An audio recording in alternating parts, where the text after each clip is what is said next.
The rookie SEAL trainee sits in the back row, silent as always. 37 days without asking a single question.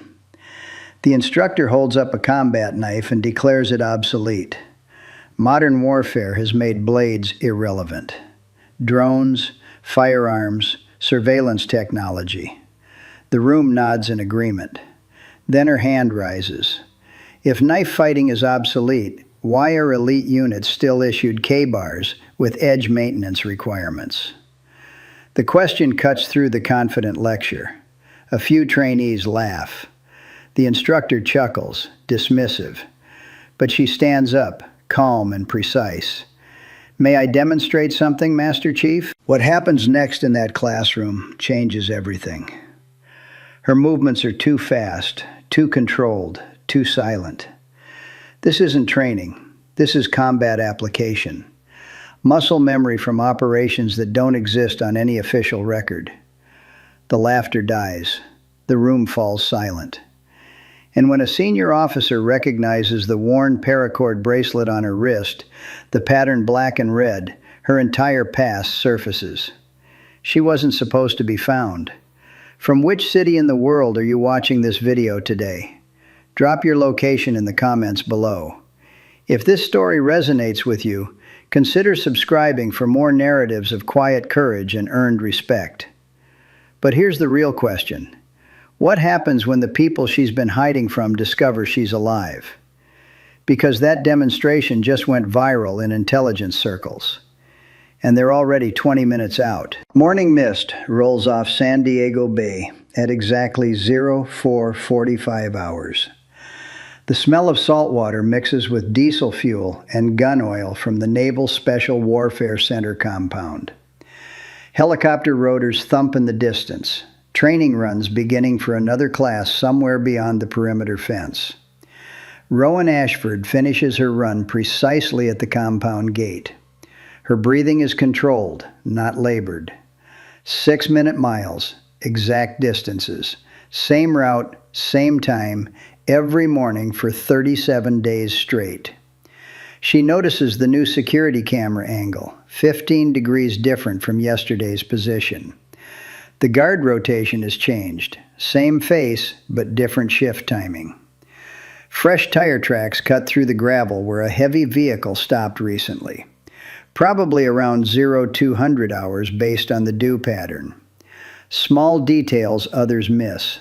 Precision others don't need. Her fingers touch the paracord bracelet on her left wrist twice. Black and red pattern, frayed at the edges but never replaced. A ritual. Then she heads inside to the shower block. The women's barracks are quiet. Most trainees still sleep for another 15 minutes before reveille. Rowan's bunk area is militarily precise. Blanket corners hospital tucked, boots aligned at perfect right angles, personal items arranged in regulation order. But one corner of her issued blanket always folds inward, hiding something underneath. A small leather journal sits in her footlocker, locked with a combination only she knows. She has never written in it during daylight hours. A photograph rests face down in the same footlocker, corners worn from handling. She showers quickly, dresses in training fatigues, and is standing in formation 3 minutes before the required time. The same position every morning, second row, third from the right. Never first row where attention focuses. Never back row where observation lingers. Class 347 of the SEAL qualification course stands at attention as Master Chief Drummond Hawk walks the line. 22 years active duty, 3 combat deployments, a training scar on his left forearm from an old knife defense technique they don't teach anymore. He carries himself with the confidence of someone who has seen warfare evolve and believes he understands where it's headed. Callaway Reeves stands in the front row. 6'2", former college wrestler, top 3 in every physical challenge. He calls himself Cal and treats the training like a competition he's already winning. Next to him is Margot Finn, the only other woman in Class 347, trying to prove herself through aggressive performance and loud competence. Rowan has not spoken to either of them beyond required communication in 43 days. The morning physical training is standard: 5-mile run, obstacle course, combat conditioning. Rowan performs in the middle of the pack. Not first, never last. Competent, but unremarkable. During hand-to-hand drills, her movements are technically correct, but she never volunteers to demonstrate.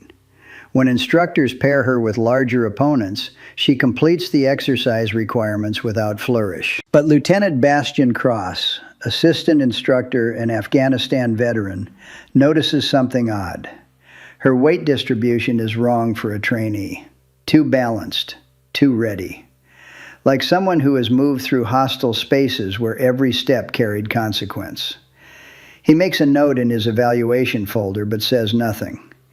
At 0800 hours, Class 347 files into the Modern Combat Tactics Lecture Hall.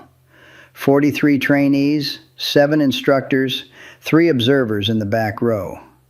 Rowan sits in her usual seat, third from the right, back row. Same position every single class. From here she can see all exits, track instructor movement patterns, and maintain visual on the observation team. One of the observers is Commander Iris Talbot. She has attended every tactics lecture for 2 weeks but never introduced herself or explained her presence. She takes notes constantly, but her attention focuses on the instructors more than the students. Today she wears long sleeves despite the California heat. Master Chief Hawk stands at the front of the room. Behind him, a tactical timeline projects across the screen. Kosovo, Iraq, Afghanistan, Syria. The evolution of warfare displayed in chronological progression. Night vision to drones to smart munitions to autonomous systems. Each technological leap reducing the need for close quarters engagement. He picks up a K-bar combat knife from the instructor's desk.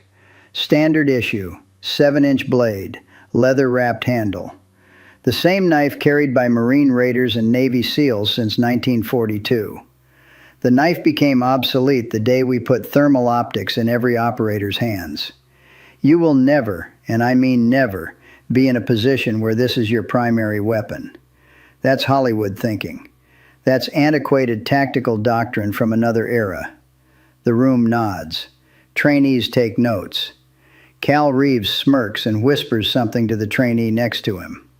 Margot Finn writes aggressive underlining beneath her notes. Lieutenant Cross steps forward and adds his perspective. The K-bar is ceremonial now. Heritage. You'll be issued one because tradition matters in the teams. But current doctrine is clear. Maintain distance. Maintain visibility. Maintain fire superiority. Close quarters blade work is a statistical anomaly in modern combat operations. More nodding. More note-taking. The consensus is clear. Technology has made the knife a relic. Rowan sits motionless in the back row. Her pen rests on her notepad, but she hasn't written anything. Her eyes track Master Chief Hawk's movements, noting the old training scar on his forearm. She watches Lieutenant Cross unconsciously touch his empty belt line where a blade would rest if he were in full kit. She observes Commander Talbot lean forward slightly, pen hovering over her notepad but not moving. Master Chief Hawk opens the floor for questions. Standard queries follow. Drone integration protocols, night operation coordination, urban warfare considerations. Each question reinforces the central thesis. Modern warfare is technological, not physical. Then Rowan's hand rises, slow, deliberate. The room notices because in 37 days she has never asked a question. Complete silence in every lecture, every briefing, every tactical discussion. Her hand in the air is an anomaly that draws immediate attention. Master Chief Hawk's tone carries dismissive patience. Yes, Ashford. Her voice is quiet and even. Master Chief, if knife fighting is obsolete, why are Tier 1 units still issued K-bars with edge maintenance requirements in their kit inspection protocols? The question lands in absolute silence. Cal Reeves snorts from the front row. Because tradition, weren't you listening? A few scattered laughs ripple through the room. Master Chief Hawk chuckles and shakes his head. Ashford, the Army still issues bayonets too. Doesn't mean we're fixing bayonets in Kandahar. It's institutional legacy. Heritage items that connect current operators to historical lineage. More laughter. Margot Finn whispers to her neighbor. The consensus holds.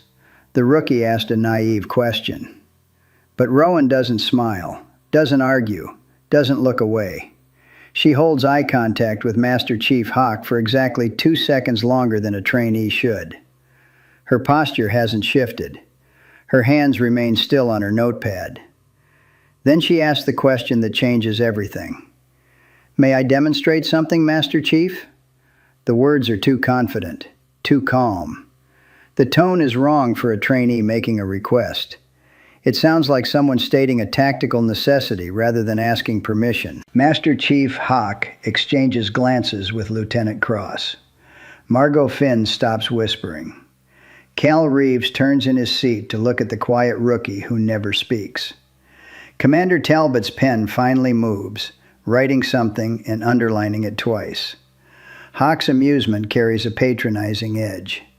Demonstrate what, exactly? Why the knife isn't obsolete? The room shifts. Trainees sit straighter. Instructors focus. This isn't normal trainee behavior. Demonstrations are reserved for instructors, not students. Especially not students who have maintained complete silence for 37 days. Master Chief Hawk considers the request. It's unusual enough to be interesting, but he clearly expects nothing more than a basic drill that will reinforce his point about obsolescence. Before he can respond, Commander Talbot speaks for the first time in 2 weeks of observation. Letter. Her voice carries an authority that stops Hawk's dismissal cold. The room turns toward the back row observer who has never spoken before. Talbot's eyes are fixed on Rowan with an intensity that suggests recognition or confirmation of something suspected. Master Chief Hawk nods slowly. 10 minutes, Ashford. Make it count. Rowan stands. The movement is controlled and economical. No wasted motion. Her gait as she walks to the front of the classroom is wrong for a trainee. Too balanced, too measured, like someone who has walked through corridors where every footfall might trigger attention or violence. The fluorescent lights catch the paracord bracelet on her left wrist, black and red pattern, frayed but carefully maintained. Commander Talbot's eyes lock onto it immediately. Rowan reaches the training mat at the front of the room. Her fingers move to her belt, removing the K-bar issued to all trainees during week 2 of the program. The knife catches the overhead light as she adjusts her grip. For just a fraction of a second, so brief that only Commander Talbot notices, Rowan's hand shifts into a reverse grip that isn't taught in any current SEAL manual. The blade angle is wrong for defensive work. It's positioned for something else. Something from a different training protocol. The air conditioning kicks on. Papers rustle. 43 people wait to see what the silent rookie is about to show them. Master Chief Hawk signals to Cal Reeves. You're up, Reeves. Give Ashford a realistic scenario. Cal steps onto the mat with visible confidence. Former wrestler, current class leader, top performer in every physical category. He expects a textbook drill. Something he can counter easily to prove the instructor's point about knife fighting being obsolete compared to modern hand-to-hand techniques. Rowan's voice is quiet and specific. Weapon retention scenario. Opponent attempts disarm in confined space. Firearm malfunction assumed. The scenario parameters are too precise, too tactical. These aren't training objectives, they're mission conditions. Master Chief Hawk nods. Standard drill. Begin when ready. Cal moves first, reaching for the knife using the disarm technique taught in week 4. His hand extends, fingers positioned to redirect the blade while controlling Rowan's wrist. What happens next takes 4 seconds. Rowan's body shifts. Not a step backward or forward, A weight transfer that puts her inside Cal's reach before his fingers close on her wrist. Her free hand guides his extended arm, not blocking but redirecting momentum. Suddenly, the knife is positioned at an angle that makes continuing the grab physically impossible without cutting his own forearm on the draw. Cal freezes. His training tells him to continue, but his survival instinct recognizes the trap. He attempts a counter technique, trying to use his size advantage to create distance. She has already moved. The blade rotates in her grip. Her body position shifts so that any strike he attempts would expose his throat to a draw cut that won't happen in training, but would be instant and lethal in reality. Master Chief Hawk's voice cuts through. Hold. They reset to starting positions. Cal's confident smile is gone. His eyes track Rowan differently now, recognizing something he didn't see before. The room has gone completely silent. No rustling papers. No whispered comments. Margot Finn's pen is frozen mid-note. Lieutenant Cross's hand is moved unconsciously to his belt line again, fingers touching the space where a blade would rest. Commander Talbot writes 3 words in her notepad and underlines them heavily. Rowan's breathing hasn't changed. No elevation, no visible exertion. Her movements were economical, calculated, executed with muscle memory that suggests thousands of repetitions. She isn't performing for an audience. She's operating as if they aren't there at all. The knife never left optimal position relative to the threat. Every angle was deliberate. Every shift in weight created advantage. This isn't training. This is combat application. Master Chief Hawk's tone has changed. No more patronizing humor. No dismissive chuckling. This is professional assessment now. Again, he says. They reset. Cal is focused now, treating this like a real engagement rather than a demonstration. Rowan speaks again, her voice still quiet. Realistic scenario. Ambush. 3 attackers. The room shifts again. This isn't a trainee request. This is someone designing a demonstration from direct experience. Master Chief Hawk signals to 2 more trainees. They join Cal on the mat. 3 opponents, 1 defender. Standard overwhelming force scenario. Lieutenant Cross asks the procedural question. Rules of engagement? Rowan's answer is far too specific for a training exercise. Confined space, low light assumed, weapon draw impossible.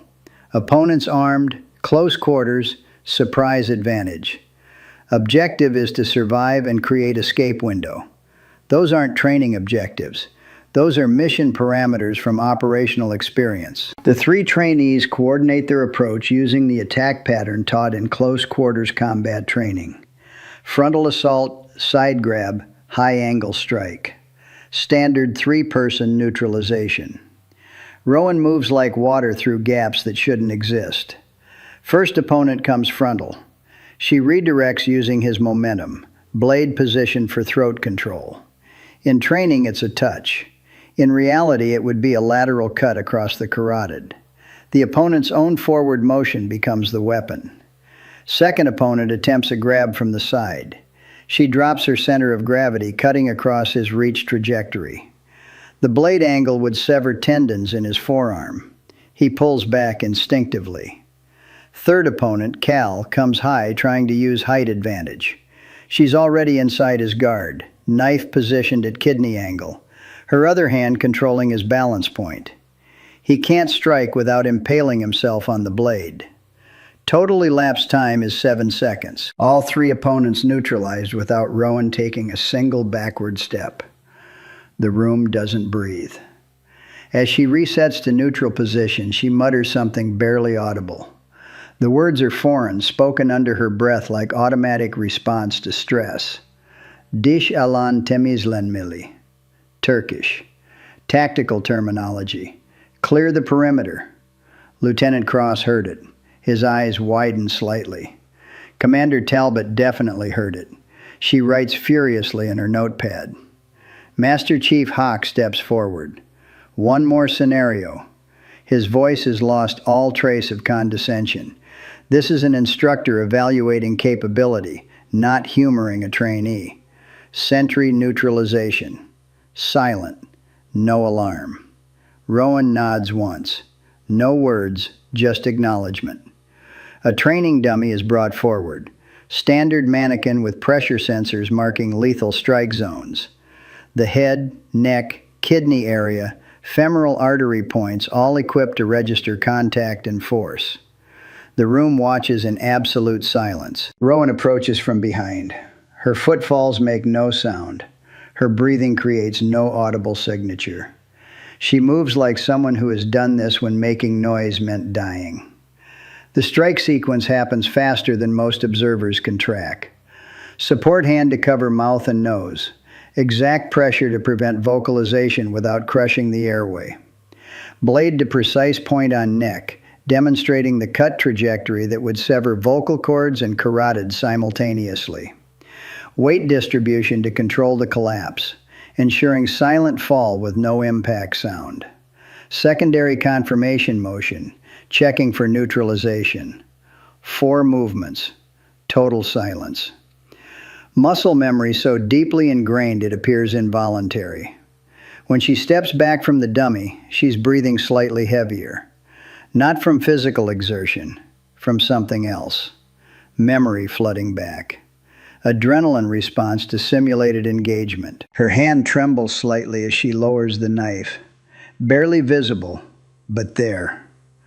Her eyes focus somewhere past the training dummy, seeing something not in this room. Her jaw sets tight, controlling an emotional response she's not ready to show. Her fingers hesitate for half a second before releasing the blade. Then her left hand moves to the paracord bracelet. 2 touches, the same ritual from her morning run. Steadying herself, anchoring to the present. Master Chief Hawk's voice is quiet now, all traces of dismissiveness gone.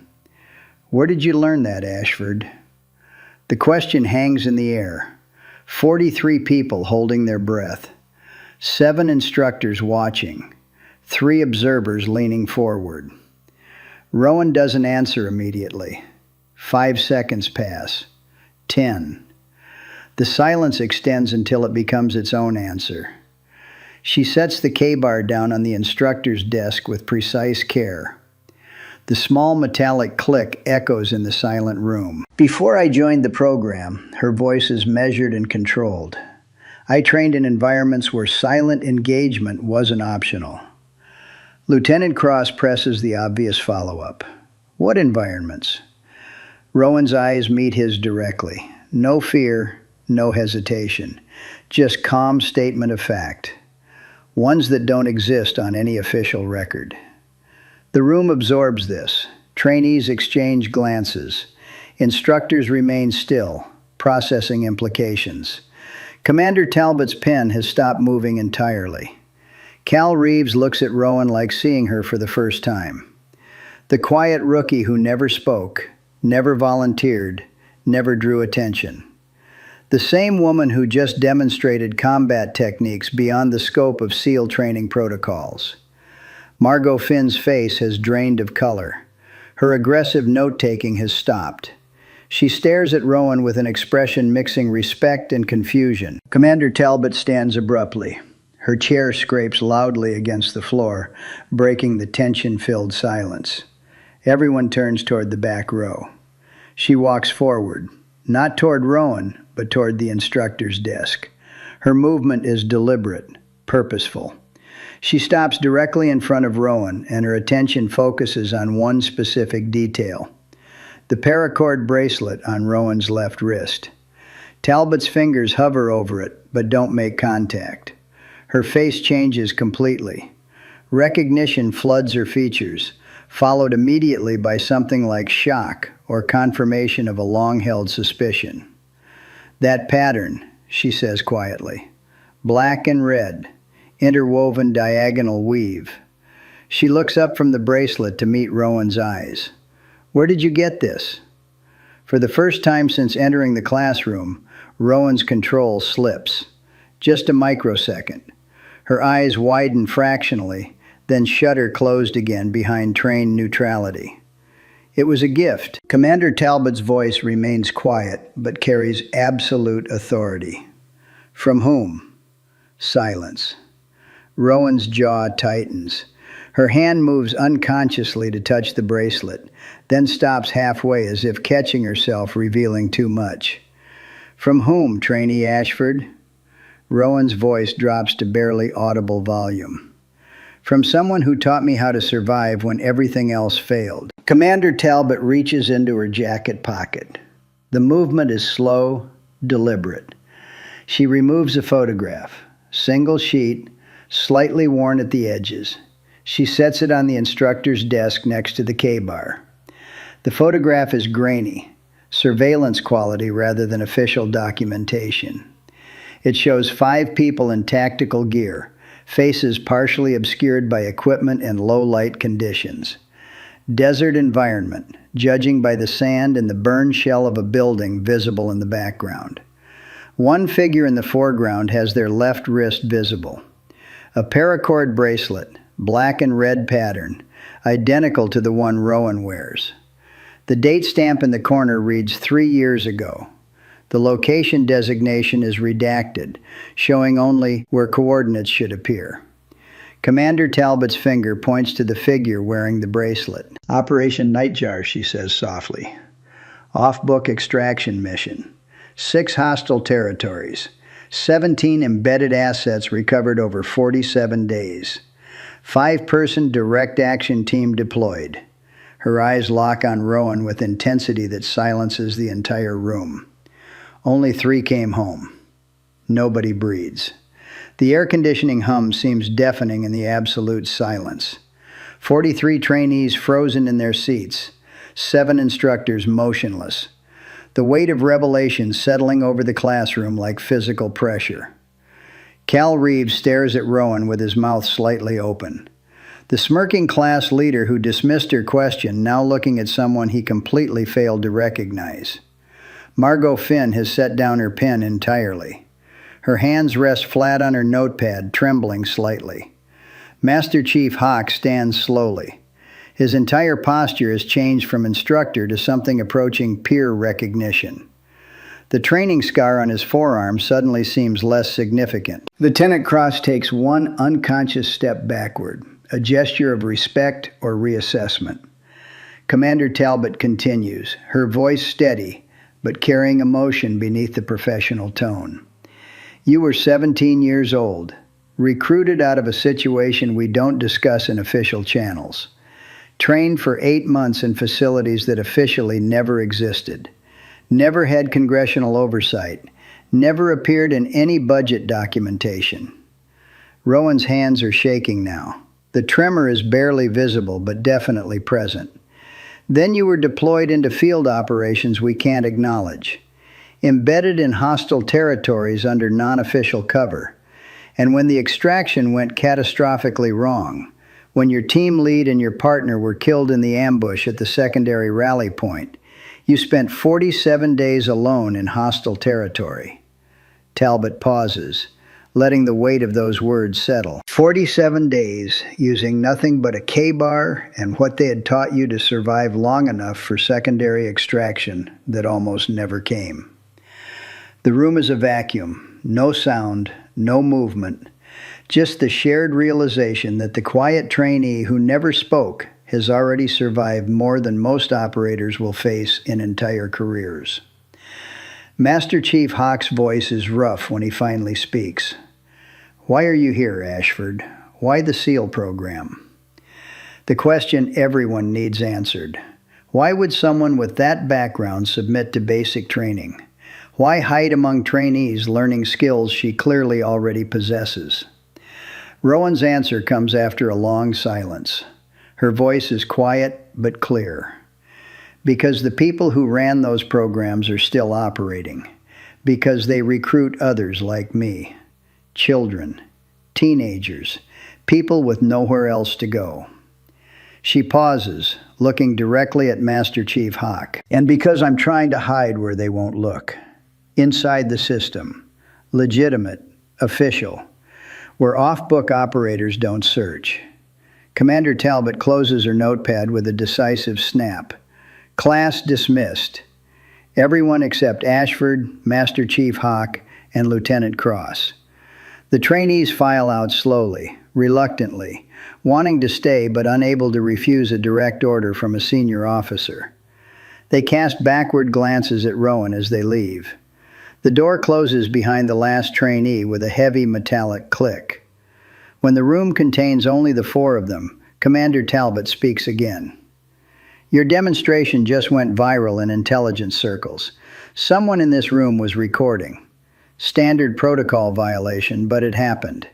She looks at each of them in turn. Which means the people you're hiding from now know exactly where you are. Her phone buzzes. She pulls it from her pocket, looks at the screen, and her face goes pale. They're 20 minutes out. Outside the building, helicopter sounds intensify. Not the distant training runs from earlier. These are inbound. Fast approach. Multiple aircraft. Rowan's hand moves instinctively to her belt where the K-bar should be. Muscle memory. Tactical response to threat assessment.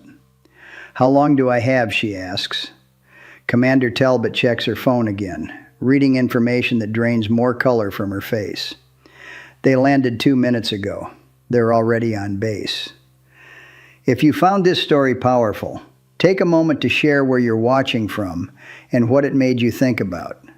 These narratives of hidden strength and quiet survival deserve to be heard. Consider subscribing to support more stories that honor the ones who never asked for recognition, but earned it in ways most of us will never fully understand. 8 hours have passed since the demonstration. Rowan sits in a secure room on the 3rd floor of the administration building, wrists secured with flex cuffs positioned in front of her body. The room has no windows. 1 metal desk, 3 chairs. Fluorescent lighting that hums at a frequency designed to create discomfort over time. 4 men in civilian clothes stand around her. No insignia, no name tags, no official identification visible. They wear dark suits that look government-issued but carry no agency markers. Their posture suggests military background, but their presence here has no paper trail. The lead operative has gray hair cut in a style 30 years out of date. Cold eyes that have seen interrogations from both sides. He stands directly in front of Rowan, arms crossed, examining her like a problem requiring solution, rather than a person requiring process. You violated your non-disclosure agreement. You exposed classified techniques in front of 43 witnesses. You made yourself visible in a system designed to keep you invisible. Rowan's voice is steady. I asked to demonstrate knife fighting in a tactics class. You demonstrated methods from Operation Nightjar. That's a special access program violation. Those techniques are classified above top secret. Their very existence is compartmentalized. The program doesn't exist. You just said so. His jaw tightens. The contradiction is obvious but legally convenient. Programs that don't officially exist can't be officially violated, but they also can't officially protect anyone who reveals them. You're coming with us. You'll be processed through appropriate channels and reassigned to a facility where your skills can be properly utilized and monitored. The word reassigned carries weight. Not arrested, not detained. Reassigned.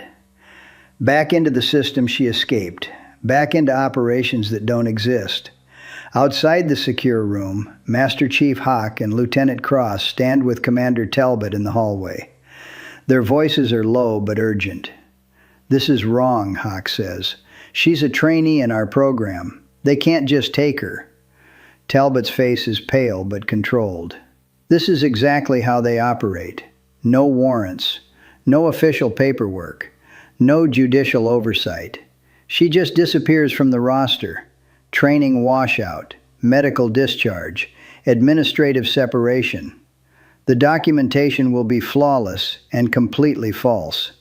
Lieutenant Cross presses. There has to be something we can do, some official channel, some protocol. Talbot looks at them both. There is. but it requires complete visibility. These people operate in shadows. They can't function when everyone is watching. She pulls out her phone, makes 3 calls in rapid succession. Each conversation is brief, specific, tactical. When she finishes, she walks to the compound public address system panel mounted on the wall. Her security credentials grant access. She picks up the handset. Her voice echoes across the entire Naval Special Warfare Center compound. All Class 347 trainees report to Administration Building immediately. All instructors report to Administration Building immediately. This is not a drill. Repeat, this is not a drill. Within 6 minutes, the hallway outside the secure room begins filling with people. Every member of Class 347 arrives. 43 trainees in training fatigues, some still carrying equipment from afternoon drills. Cal Reeves pushes to the front. Margot Finn stands with arms crossed, face set in determination. 7 SEAL instructors from other classes arrive, drawn by the unusual announcement and the tone in Talbot's voice. 3 senior officers in full dress uniforms appear from the command building. Their presence suggests Talbot's phone calls reached higher than base level. The hallway fills, packed with bodies, witnesses. Cal Reeves speaks first. "What's happening?" Talbot's voice is loud enough for everyone to hear. People are taking Rowan Ashford. People who recruit children into programs that don't officially exist. People who use them in operations we can't acknowledge. People who make them disappear when they become inconvenient or exposed. The hallway goes completely silent. And they're in that room right now, about to take her because she survived what they did to her and had the audacity to try building a legitimate life. Margot Finn's hands ball into fists. Can they do that? Talbot's answer is blunt. They've been doing it for decades, as long as nobody watches, as long as nobody documents, as long as it stays invisible. She holds up her phone, projects an image onto the hallway wall using a portable projector she pulls from her bag. The photograph from the classroom appears. 5 figures in tactical gear. Desert environment. Burned building. Date stamped 3 years ago. Operation Nightjar, Talbot says. 3 years ago. Off-book extraction mission across 6 hostile territories. This is the team. She swipes to the next image. A younger Rowan, 17 years old, being pulled from a combat zone. Blood on her uniform, dust coating her face, eyes hollow and distant. The extraction photo shows her barely conscious, carried by 2 operators in full tactical gear. Swipe. Next image shows a facility. High walls, barbed wire, no designation markers, no flags, no identifying features, just concrete and security fencing. Swipe. Training footage. Children running combat drills. Some look 15, maybe younger. They move through obstacle courses designed for adult operators. They practice weapons handling with live ammunition. They execute tactical scenarios with real-world consequence. The hallway erupts in shocked murmurs. Trainees exchange horrified glances. Instructors step closer to see the images better. Talbot's voice cuts through. This is what they are. This is what they do. They recruit vulnerable youth. They train them in facilities with no oversight. They deploy them in operations with no legal authority. And when those operations go wrong, or when those youth try to escape, they make them disappear. She swipes again. The final image shows a list. Names, ages, locations. 17 names total, all marked as recovered during Operation Nightjar. Next to each name is a status designation. 13 show integrated into official programs. 2 show deceased during extraction. 2 show unaccounted for. Rowan Ashford is one of the unaccounted for. If we let them take her now, Talbot says, she won't be the last. This system continues because it operates in darkness, because nobody sees, because nobody documents. The secure room door opens. The gray-haired operative appears, attempting to escort Rowan out. His hand is on her upper arm. She walks with controlled movements despite the flex cuffs. He sees the hallway packed with people and freezes. "Clear this area immediately. This is classified business." No one moves. 43 trainees stand firm. 7 instructors cross their arms. 3 senior officers remain positioned with clear sight lines to the door. Master Chief Hawk steps forward. "This is a Naval Special Warfare training facility. You don't give orders here. We have authority from programs that supersede your command structure. Show me your warrant. Show me your paperwork. Show me anything with an actual seal, signature, or judicial oversight." Silence. Because they can't produce documentation. Because this entire operation exists in the gap between official channels. Because their authority relies on nobody asking for proof. Through the crowd, a voice calls out, "Captain on deck." Everyone snaps to attention automatically. Military discipline overriding confusion. Captain Oswald Wade pushes through the crowd. 30-year career, 3 Bronze Stars, 2 Purple Hearts. Commanding presence that fills the hallway despite his average height. His dress uniform displays ribbons from conflicts spanning 3 decades. He stops directly in front of the gray-haired operative. His voice carries absolute command authority. "Gentlemen, I've spent the last 4 hours reviewing surveillance footage from this morning's demonstration. I've reviewed Commander Talbot's complete report, including classified annexes. And I've reviewed Trainee Ashford's service record, all of it, including the sections that officially don't exist." He turns to look at Rowan, still restrained, still flanked by the operatives. The record shows she was recruited at 17 from a situation involving family violence and homelessness. She was promised education, training, and purpose. Instead, she was used in operations across 6 different countries over 18 months. She watched her team lead die in an ambush. She watched her partner bleed out during a failed exfiltration. Then she survived 47 days alone in hostile territory, using only the skills you taught her and a combat knife. Captain Wade turns back to the gray-haired operative. The record also shows she was never properly debriefed after extraction, never given psychological support, never officially discharged from the program. She just disappeared from your systems when the political pressure to shut down that particular operation became too intense. You erased her from your files and assumed she'd fade into civilian obscurity. Gray hair attempts to interrupt. "Sir, you don't understand the operational sensitivity involved in these programs." Captain Wade's voice could cut through steel plating. "I understand that child soldiers were recruited and deployed by people who lacked the courage to wear uniforms with their names on them. I understand that a 17-year-old was used in combat operations that violated every treaty we've signed. I understand that she came here seeking legitimate service, proper training, and official recognition. And I understand that you're terrified she'll expose what you really are." He reaches to his belt, removes his personal K-bar. The blade shows wear from decades of use and maintenance. The handle is wrapped in paracord, faded from years of handling. Engraved on the blade is his name, unit designation, and year of issue. 1994. This knife saved my life in Fallujah when my primary weapon jammed during a building clearance.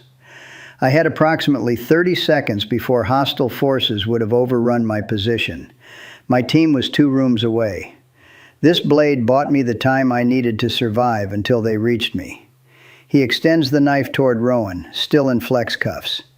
The knife isn't obsolete. The people trained to use it aren't obsolete, and neither are you. He looks at Master Chief Hawk. "Remove her restraints." Hawk moves immediately, cutting the flex cuffs with a tactical knife. The plastic falls away. Rowan's hands are free. Captain Wade places his K-bar in her hands. The weight of the gesture is enormous.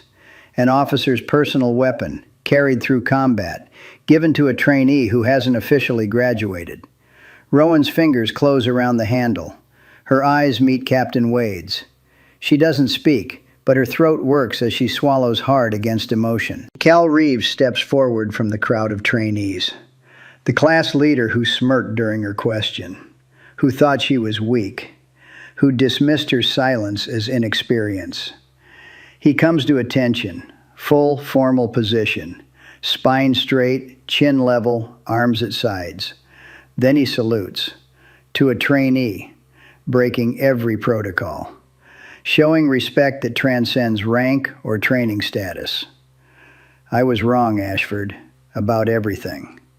His voice carries across the silent hallway. No mockery, no condescension, just honest recognition of capability he failed to see. Margot Finn steps forward next, the other woman in Class 347, trying to prove herself through aggression and volume. She salutes. You've already proven more than I ever will. Then another trainee steps forward, salutes, then another, then another. One by one, every member of Class 347 comes to attention. 43 salutes rendered to someone who isn't an officer, hasn't graduated, holds no official rank. The instructors follow. 7 men who train SEALs recognize something beyond their curriculum. They salute. The senior officers step forward. 3 captains with decades of combined service. They salute. Until everyone in the hallway except the 4 gray operatives is saluting Rowan Ashford. The silence is absolute, broken only by the sound of boots snapping to attention and hands moving to foreheads in synchronized respect. The gray-haired operative makes one final attempt. Captain Wade, you're interfering with national security operations that have legal authorization through executive channels. Wade doesn't turn toward him.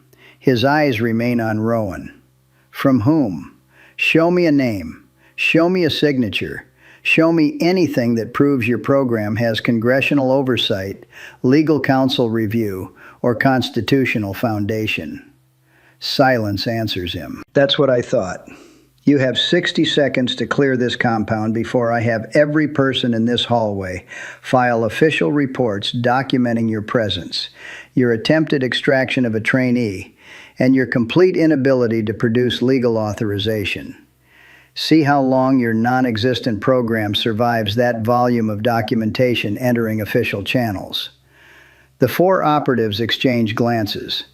The calculation is immediate and obvious. They've lost. The moment they walked into visibility, surrounded by witnesses, they lost the only advantage they possessed: invisibility. They leave without speaking. No threats, no final warnings, just retreat into the shadows where they operate. The door at the end of the hallway closes behind them. The sound echoes in the still silent space. 5 seconds pass. Then the salutes drop. 43 hands return to sides. The hallway remains quiet, but the tension has shifted from crisis to something else. Rowan does something nobody has seen in 37 days of training. She smiles. Small. Genuine. The expression transforms her face from neutral observation to actual emotion. Thank you, sir. Her voice is quiet but carries clearly in the silent hallway. Captain Wade nods. Thank Commander Talbot. She's the one who made the calls that brought everyone here. She's the one who understood that visibility was the only weapon that would work. He looks at Talbot. How did you know to do this? Talbot steps forward. She reaches to her left sleeve, rolls it up slowly, revealing her forearm. A tattoo sits just below her elbow, faded from 3 years of sun exposure and time. The design is unmistakable. Black and red paracord pattern, interwoven diagonal weave, identical to the bracelet Rowan wears. I recognize the bracelet because I wore one too, Talbot says. Her voice carries emotion she's been controlling for hours. I was extracted during Operation Nightjar, one of the 17 embedded assets your team recovered. She looks directly at Rowan. She's the reason I'm alive. Rowan's face changes. The neutral mask drops completely. Recognition floods her features, followed immediately by shock. Ankara, she whispers, the embassy safe house. You were the analyst they grabbed from the cultural attaché office. Talbot nods. Her eyes are wet, but she doesn't cry. You were the 17-year-old they sent through a kill zone to reach me. You took 3 rounds to your vest, crossing an open street under active fire. Your vest stopped the rounds, but I saw you go down. I thought you were dead. Her voice breaks slightly. Then you got up and kept moving. You reached the safe house, breached the door, neutralized 2 hostiles, and carried me 4 miles through hostile territory to the extraction point. You were bleeding from shrapnel wounds. You had a fractured rib from the vest impacts. And you still carried me the entire way because I couldn't walk on my broken ankle. She removes her own paracord bracelet, hidden under her sleeve for 3 years. She holds it next to Rowan's wrist. The patterns match exactly. Same black and red weave. Same diagonal pattern. Same tight construction. Our team lead made these before the mission. 5 bracelets, 1 for each team member. He said if we got separated, we'd recognize each other by the pattern. He said the black represented the darkness we'd operate in. The red represented the blood we'd shed. And the weave represented how we'd stay connected even when torn apart. Talbot's voice is steady but thick with suppressed emotion. I've been looking for you for 3 years. After the extraction, after medical treatment, after debriefing, I tried to find you. But you disappeared. No records. No forwarding information. Nothing. Like you'd never existed. She pauses. I joined Internal Affairs for Special Access Programs specifically to search for survivors from operations like ours. To find the ones who disappeared. To give them what we didn't have. Recognition. Support. Legitimacy. Her hand touches Rowan's bracelet gently. When I saw this in the classroom, I knew. But I had to be certain. So I let you demonstrate. I watched your techniques. I confirmed what I already suspected. You're Ashford from Operation Nightjar. The youngest member of the direct action team. The one who saved 17 people, including me. Rowan's hands are shaking now, not from fear. From emotion she's been suppressing for 3 years. I thought everyone died.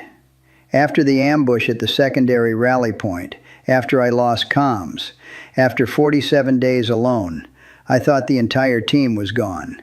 I thought you died in the safe house. I thought I failed. Talbot shakes her head firmly. You didn't fail. 13 of us survived because of you. We integrated into legitimate programs. We built actual lives. We exist in official records with real names and legal status. She gestures to the 2 bracelets side by side. Our team lead didn't make it out. Our communications specialist was killed in the ambush. But you saved the rest of us. You completed the mission even after everything went wrong. You survived when you had every reason to die. The hallway watches this recognition in complete silence. Trainees who thought they knew their classmate. Instructors who thought they understood her capabilities. Officers who reviewed her file but never saw the full picture. Cal Reeves wipes his eyes. Margot Finn covers her mouth with her hand. Master Chief Hawk stands at attention with visible respect. Captain Wade speaks into the silence. Trainee Ashford, effective immediately, you're placed on administrative hold pending review of your service record and determination of appropriate recognition for actions during Operation Nightjar. You will continue training with Class 347, but your status is upgraded to provisional active duty with full back pay from your original recruitment date. He pauses. You're also assigned Commander Talbot as your advocate and liaison. Anything you need, any support required, goes through her directly to my office. Nobody touches you without going through official channels with documented authorization and my personal approval. Rowan nods, unable to speak, holding Captain Wade's K-bar in one hand while Commander Talbot holds their matching bracelets together. The hallway begins to clear slowly. Trainees file out quietly, processing what they witnessed. Instructors return to their duties with new understanding of the quiet trainee who demonstrated skills beyond their curriculum. Cal Reeves stops next to Rowan before leaving. I'll never underestimate silence again. Some of the strongest people I know never needed to prove anything because they already survived everything. He leaves. Margot follows, pausing to nod respectfully. When the hallway empties, only Rowan, Talbot, Captain Wade, Master Chief Hawk, and Lieutenant Cross remain. Wade speaks directly to Rowan. What will you do now? Rowan looks at the K-bar in her hands, at the matching bracelets, at Commander Talbot standing beside her. I'll finish training. I'll earn this legitimately. And then I'll help Commander Talbot find the others, the ones still hiding, the ones who think they're alone. The ones who don't know they can build legitimate lives. Talbot pulls a folder from her bag, sets it on the nearby desk. There are 17 names in this file, operators from programs like ours, all under 25, all trying to hide in plain sight, all thinking they have no options except invisibility. She opens the folder. The first page shows a photo and brief details. 18 years old. Last known location somewhere in Eastern Europe. Suspected to be working private security under false identity. We find them. We bring them in. We give them what we were denied. Recognition, support, choice. Rowan's fingers trace the photograph. When do we start? Tomorrow, Talbot says, but tonight you rest. You've been running for 3 years. You've been hiding for 3 years. You can stop now. For the first time since her extraction, Rowan allows herself to believe that might be true. The next morning arrives at 04:45 hours. Rowan runs her usual route, 6-minute miles, exact distances. But this time, Commander Talbot runs beside her. They don't speak during the run. The matching bracelets on their wrists say everything necessary. When they return to the compound, Cal Reeves is waiting at the gate. Can I join you tomorrow? Rowan looks at Talbot, who nods. 04:45, Rowan says. Don't be late. The next morning, 3 people run. The morning after, Margot Finn joins. Within a week, 7 members of Class 347 run the early morning route together. The isolated runner now leads a team. In the instructor's office, Talbot and Rowan sit across from each other. 2 photographs rest on the desk between them. Photo 1 shows the Operation Nightjar team. 5 faces in tactical gear. 2 lost, 3 survived, 17 rescued. Photo 2 shows Class 347 graduation roster. 43 faces, all still training. All aware now that the quiet member of their class already survived more than most operators face in entire careers. Talbot slides the folder of 17 names across the desk. These are the ones still out there, still hiding, still alone. Rowan opens the folder, studies the first face. 18 years old, eyes that have seen too much, expression carefully neutral to hide trauma. She recognizes that look. She wore it for 3 years. We bring them home, she says quietly. Talbot reaches across the desk. Her hand covers Rowan's. Their matching bracelets touch. We bring them home. If this story moved you, share it with someone who needs to hear it. These narratives matter because they honor the people who survive impossible situations and build lives from the broken pieces they're left with. Subscribe to support more stories that recognize quiet strength and hard-won dignity. The ones who never ask for recognition often deserve it most. 2 weeks pass after the confrontation in the administration building hallway. The Naval Special Warfare Center continues its training cycles, but something fundamental has shifted in Class 347. The quiet trainee who never spoke now carries visible authority that has nothing to do with rank. Morning formation at 0600 hours finds Rowan standing in her usual position, 2nd row, 3rd from the right. But the trainees around her stand differently now. Respectful distance, attention when she moves. Recognition that silence doesn't mean absence of capability. Master Chief Hawk conducts the morning briefing with new material added to the standard curriculum. Today's lecture isn't about drone integration or satellite surveillance. Today he stands at the front of the modern combat tactics classroom, holding a K-bar combat knife. Class 347 sits in the same seats they occupied 2 weeks ago. But the atmosphere has completely transformed. The knife is not obsolete, Hawk begins. His voice carries no trace of the dismissive confidence from his previous lecture. Anyone who tells you otherwise hasn't been in a position where every system failed, and the only thing between survival and death was the blade in their hand and the training in their muscle memory. He sets the K-bar on the instructor's desk with deliberate care. Trainee Ashford taught us that lesson, not because she wanted to prove an academic point, not because she sought recognition or validation, but because she survived situations where proving points was irrelevant and survival was the only metric that mattered. He looks directly at Rowan in the third seat from the right, back row. She also taught us that the best operators are often the ones we almost overlook, the quiet ones, the ones who don't perform for attention because they've already endured more than performance can ever demonstrate.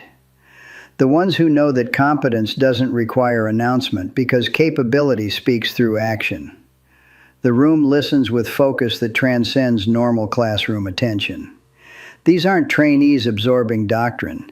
These are students learning from lived experience that prove doctrine insufficient. Cal Reeves takes notes with careful precision.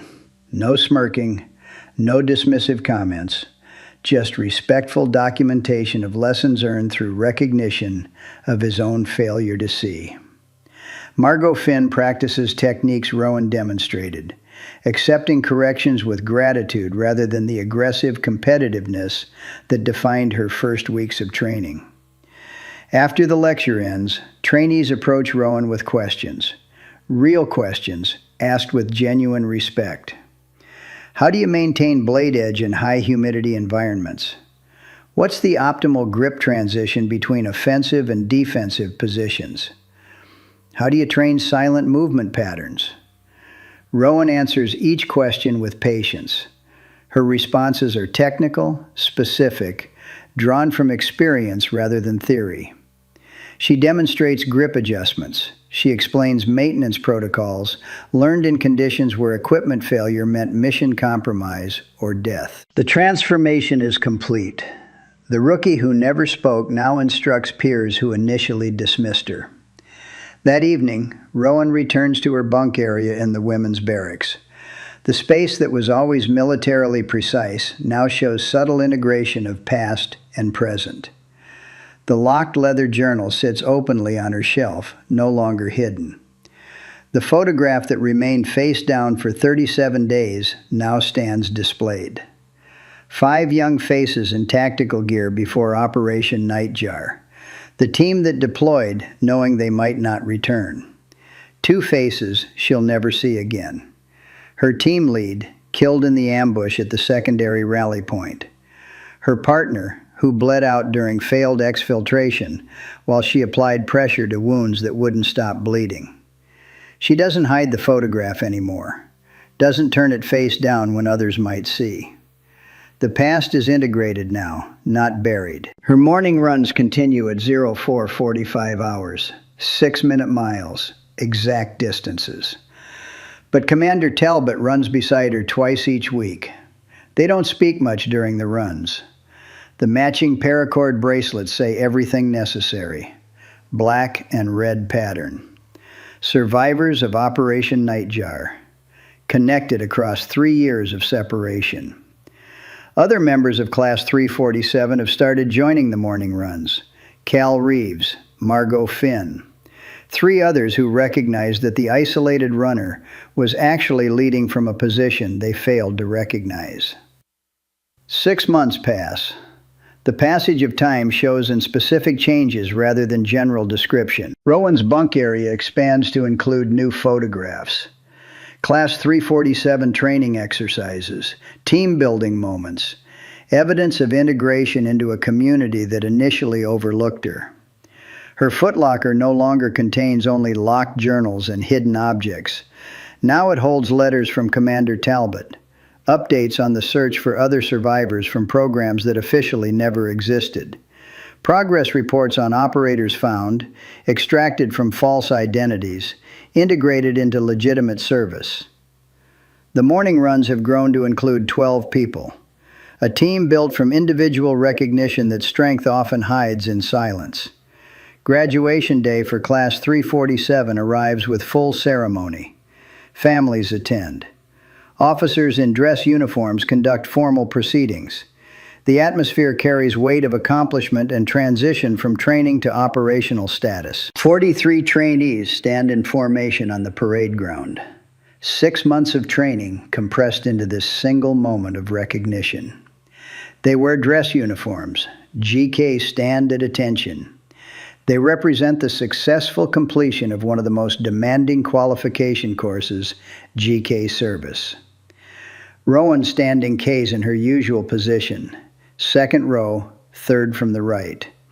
But she's no longer the newest, the youngest, the outsider. She's top 3 in final class rankings, recommended for advanced training, offered positions she can't discuss in open settings. More significant than rankings or recommendations is what happened since her demonstration. The program that tried to disappear her no longer exists. Captain Wade's report triggered congressional investigations. Oversight committees demanded documentation. Legal reviews exposed operations running without constitutional authority. 3 facilities were shut down. 17 operators were extracted from shadow programs and given legitimate discharges with full benefits and back pay. Children won't be recruited into darkness anymore, at least not through those specific channels. The ceremony proceeds through standard protocols. Names called, insignias presented, hands shaken, families applauding. When Rowan's name is called, something unusual happens. Captain Oswald Wade steps forward to present her insignia personally, rather than delegating to the standard reviewing officer. He carries something in addition to the Naval Special Warfare pin that marks graduation. Trainee Ashford, his voice carries across the parade ground. You are hereby recognized for successful completion of basic underwater demolition SEAL training. You have earned the right to wear this insignia and serve with the Naval Special Operations community. He pins the trident to her uniform, the gold insignia that represents completion of training that breaks most candidates who attempt it. But he also presents something else, the K-bar from her demonstration, the blade Captain Wade lent her in the administration building hallway 6 months ago. It's been returned to her, but is no longer simply Captain Wade's personal weapon.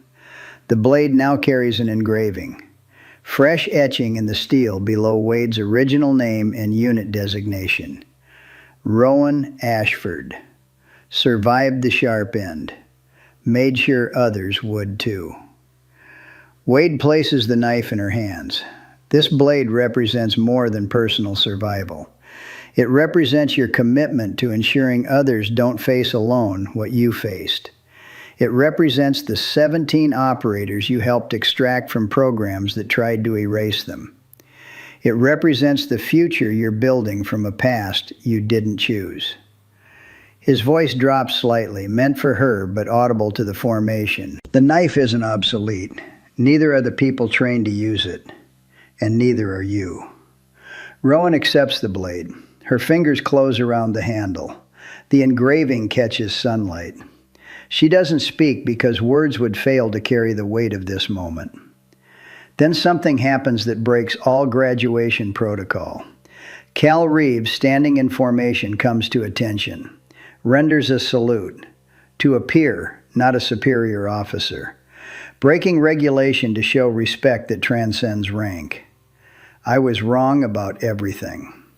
His voice carries clearly. Some people don't need to prove strength because they already survived what would break the rest of us. Margot Finn salutes next. You set a standard I'll spend my career trying to reach. Then another graduate salutes. Then another. One by one, every member of Class 347 comes to attention and renders salutes to Rowan Ashford. The reviewing officers don't stop it. Captain Wade stands at attention himself. Master Chief Hawk salutes. Lieutenant Cross salutes. The entire ceremony platform renders recognition to someone who 6 months ago sat silently in the back row, asking a question that changed everything. 43 salutes held in perfect formation. Families in the audience rise to their feet.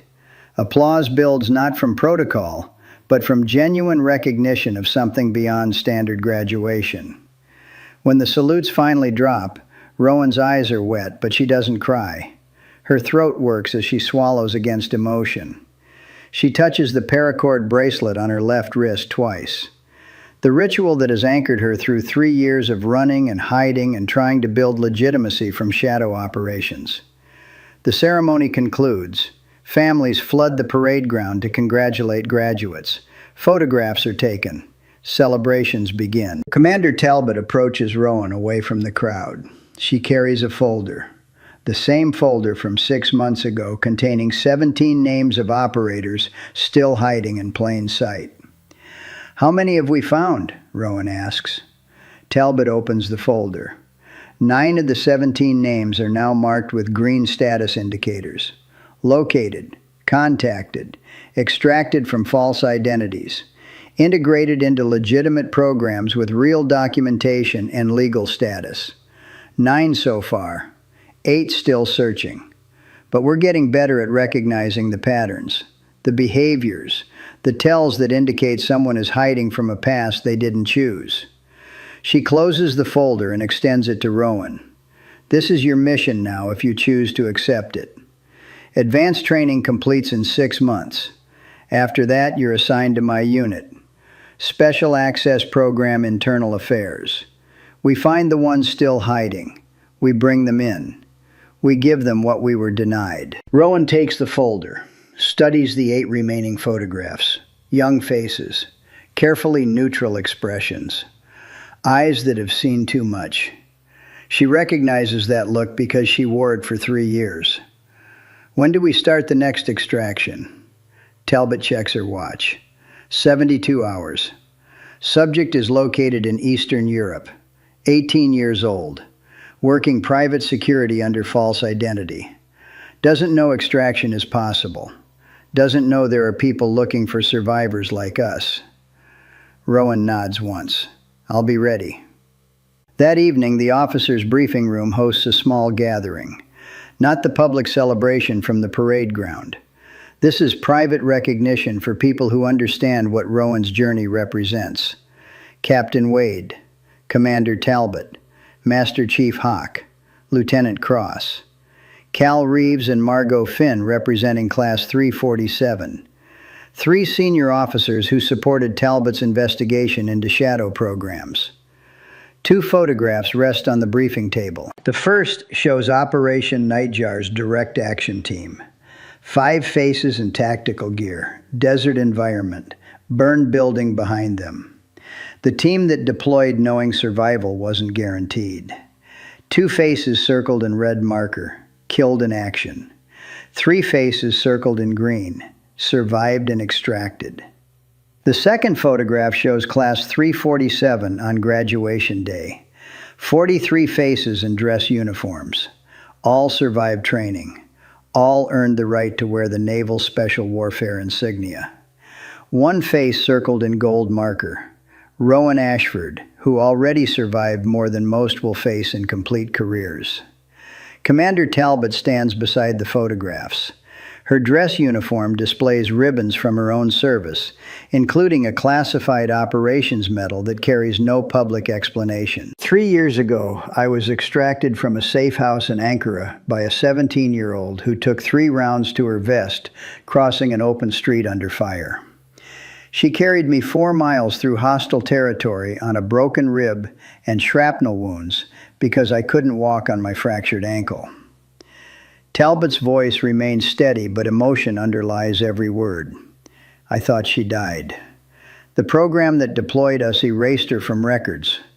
I searched for 3 years using every resource available through official and unofficial channels. I found nothing because she was hiding in the one place shadow programs don't search. Inside the legitimate system, training to earn officially what she already possessed through experience. She gestures to the 2 photographs. These images represent transformation. The first shows a team that operated in darkness because we had no choice. The second shows a class that trained in full visibility with legal authority and constitutional oversight. Rowan bridges both worlds. She survived the darkness and chose to build legitimacy rather than remain hidden. Captain Wade adds his perspective. The Naval Special Warfare community has a long history of quiet professionals who accomplish missions without seeking recognition. But that tradition sometimes allows genuine injustice to remain hidden. Young operators recruited into programs without oversight, deployed into operations without legal authority, erased when politically convenient. He looks at Rowan directly. Your demonstration 6 months ago didn't just prove that knife fighting remains tactically relevant. It exposed a system that exploits vulnerable youth and discards them when they become inconvenient. The investigations triggered by your visibility shut down 3 facilities and extracted 17 operators. That's operational success by any measure. Master Chief Hawk speaks next. His tone carries the weight of someone who had to confront his own assumptions. I stood in that classroom 6 months ago and declared the knife obsolete. I was wrong. Not just about the tactical utility of blades in modern warfare, but about my ability to recognize capability when it doesn't announce itself. He pauses. The best operators I've known in 22 years of service were often the quiet ones. The ones who didn't perform or seek attention. The ones who knew their capability didn't require validation because they'd already proven it in conditions I'll never fully understand. I failed to recognize that in trainee Ashford until she forced me to see it. Cal Reeves stands. Representing Class 347, I want to say something on behalf of everyone who trained alongside Rowan. We underestimated her. We dismissed her silence as weakness. We failed to recognize that some people don't speak because they've already survived situations where words were irrelevant and action was the only language that mattered. His voice carries genuine remorse. She could have announced her background. She could have demanded recognition from day one. Instead, she chose to earn legitimacy through the same process we all endured. She chose to prove herself not through past accomplishments, but through present capability. That's a level of humility and strength I'm still learning to understand.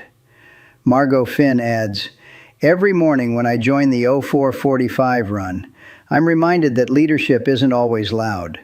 Sometimes the strongest leaders are the ones who run alone, until others recognize the path they're on and choose to follow. The gathering continues for another hour. Stories shared, lessons acknowledged, recognition given not through formal ceremony, but through honest conversation among professionals who understand the cost of survival and the value of integration. When the room clears, only Rowan and Commander Talbot remain. They sit across from each other at the briefing table. The 2 photographs rest between them. Talbot removes her paracord bracelet, the black and red pattern she's worn hidden under her sleeve for 3 years. She places it next to Rowan's matching bracelet on the table. Our team lead made these before Operation Nightjar. He said the black represents the darkness we operate in. The red represents the blood we shed. The weave represents how we stay connected, even when torn apart. She touches both bracelets gently. He's gone now. Our communications specialist is gone. But we're still here, still connected, still woven together by what we survived. Rowan's fingers trace the pattern on her own bracelet. For 3 years, I thought I was the only survivor. I thought everyone died in the ambush or during the 47 days I spent alone. I wore this bracelet as memorial to people I failed to save.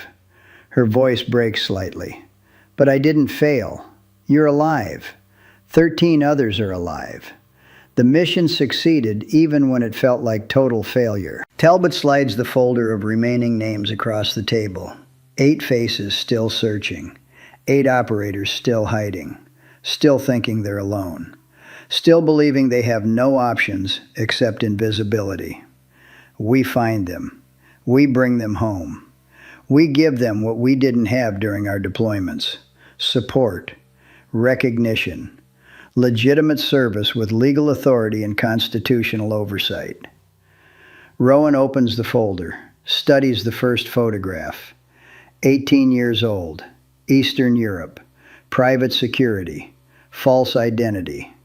Eyes carefully neutral to hide trauma. She recognizes everything in that photograph because she lived it for 3 years. When we extract this one, when we bring them in, what happens next? Talbot's answer is immediate. Full debriefing with psychological support, medical evaluation, legal advocacy to establish legitimate identity, training pipeline placement based on their skills and preferences, integration into official programs with complete documentation. She pauses. Everything we didn't receive.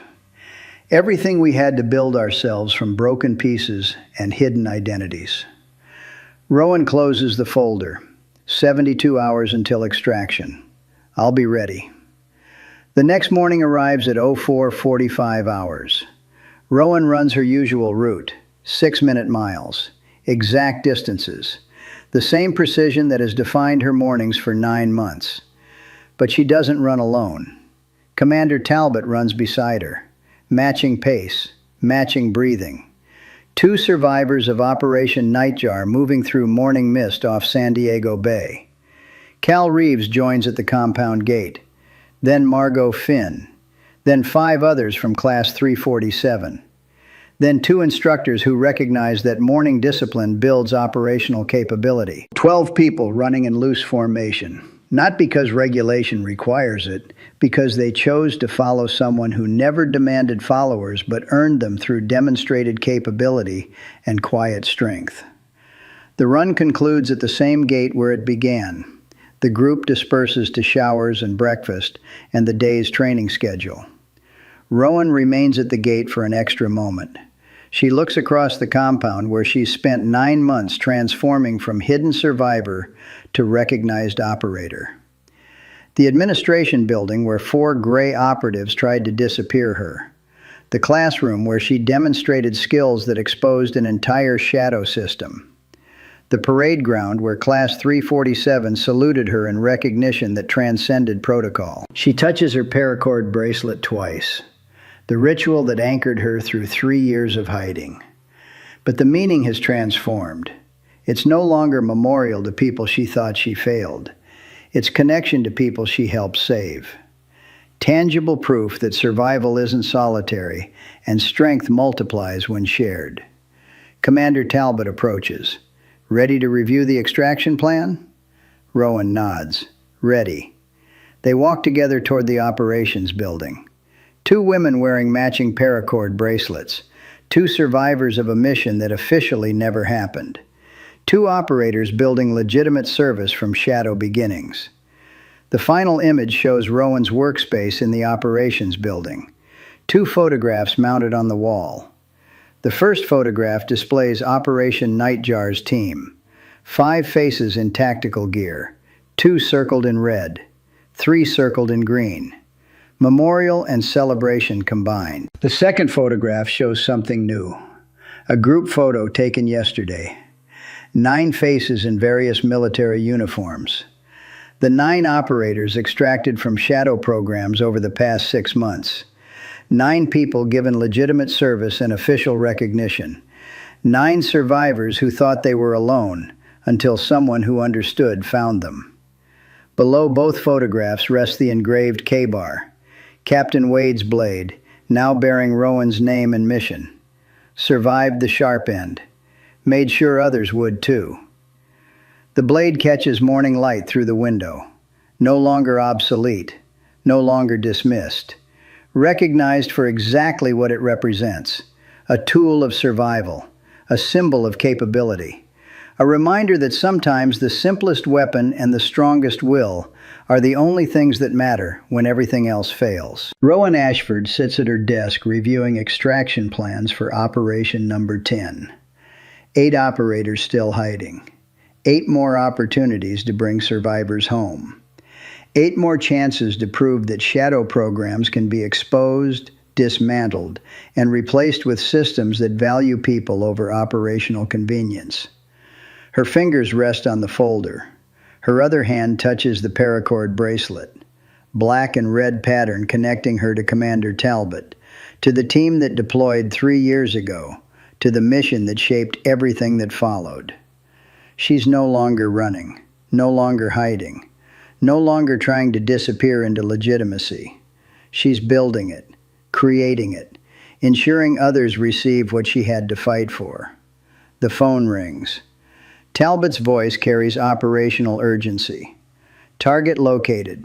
Extraction window opens in 48 hours. Are you ready? Rowan looks at the 2 photographs on her wall. The past that shaped her. The present she's building. The future she's ensuring for others. Always ready. She closes the folder, stands, adjusts the K-bar on her belt. The engraved blade that proves the knife was never obsolete, and neither was she. Outside, another morning run begins. 12 people moving through mist off San Diego Bay, following someone who never asked to lead but earned followers through quiet demonstration that strength doesn't require announcement. The isolated runner has become a team. The hidden survivor has become a recognized operator. The past is integrated with the present to build a future where shadow programs can't exploit youth who have no other options. Rowan Ashford proved that knife fighting isn't obsolete. But more importantly, she proved that people dismissed as weak or inexperienced might actually be the strongest in the room. The quietest voices sometimes carry the most important messages. And survival earned through darkness can build legitimacy in the light. The sharp end of the blade is where precision matters most, where survival is measured in millimeters and seconds, where capability is demonstrated through action rather than announcement. She survived the sharp end, made sure others would too, and continues building a future where survival doesn't require invisibility and strength doesn't require silence. This story honors everyone who survived what they didn't choose, built legitimacy from broken pieces, and used their strength to ensure others wouldn't face alone what they faced in darkness. If their quiet courage resonates with you, share this story and subscribe to support narratives that recognize the ones who never demanded recognition, but earned it through every action that brought them home.